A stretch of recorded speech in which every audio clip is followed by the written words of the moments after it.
اعوذ باللہ من الشیطان الرجیم بسم اللہ الرحمن الرحیم قال امیر المومنین علی بن ابی طالب علیہ السلام ایھا الناس سلونی قبل ان تفقدونی۔ امیر المومنین جناب علی علیہ السلام کا خطبہ سلونی، نہج البلاغہ، ترجمہ مفتی جعفر حسین۔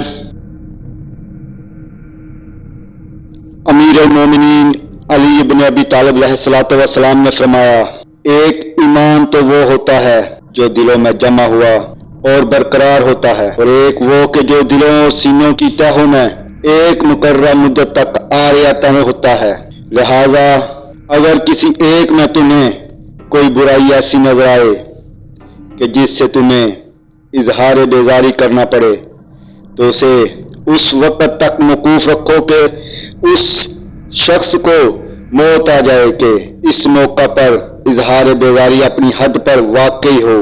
ہجرت کا اصول پہلے ہی کی طرح اب بھی برقرار ہے۔ اہل زمین میں کوئی گروہ چپکے سے خدا کا راستہ اختیار کر لے یا اعلانیہ، بہرحال اللہ کو اس کی کوئی احتیاج نہیں ہے۔ زمین میں ہجرت خدا کی معرفت کے بغیر کسی ایک کو بھی صحیح معنی میں مہاجر نہیں کہا جا سکتا۔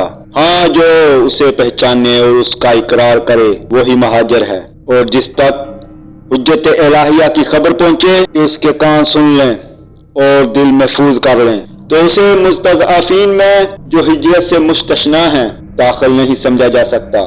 بلا شبہ ہمارا معاملہ ایک امر مشکل و دشوار ہے جس کا متحمل وہی بندہ مومن ہوگا کہ جس کے دل کو اللہ نے ایمان کے لیے پرکھ لیا ہو، اور ہمارے قول و حدیث کو صرف امانت دار سینے اور عقلیں ہی محفوظ رکھ سکتی ہیں۔